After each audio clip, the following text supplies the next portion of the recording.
ಜಗದೀಶ್ ಶೆಟ್ಟರ್ ಅವರನ್ನ ಮತ್ತೆ ಬಿಜೆಪಿಗೆ ವಾಪಸ್ ಕರ್ಕೊಂಡ್ಬರುವಂಥ ಪ್ರಯತ್ನಗಳನ್ನ ಬಿಜೆಪಿ ನಾವು ಪತ್ರಿಕೆಯಲ್ಲಿ ನೋಡಿರ್ತಾರೆ. ಅದು ನನಗೆಲ್ಲ ಹೋಗ್ಲಿಕ್ಕಿಲ್ಲ. ಯಾಕಂದರೆ ಅವ್ರಿಗೆಲ್ಲ ಸ್ಥಾನಮಾನ ಸಿಕ್ಕಿಲ್ಲ ಅಂತ ನಮ್ಮ ಪಕ್ಷಕ್ಕೆ ಬಂದರು.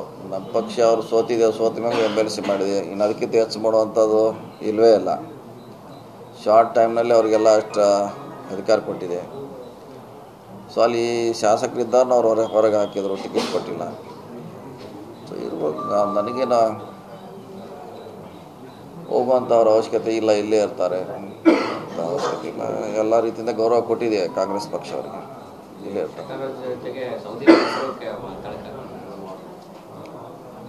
ಹೋಗೇನು ಮಾಡೋರು, ಅವ್ರು MP ಆಗಿದ್ರೆ ಹಂಗಿದ್ರೆ ಅದನ್ನ ಪ್ರಶ್ನೆ. MLA ಅದು ಏನು ಮಾಡೋರು ಅಲ್ಲಿ ಹೋಗಿ, ಅದೇನು ಲಾಭ ಆಗೋದು ದಿಲ್ಲಿಗೆ ಹೋಗಿ.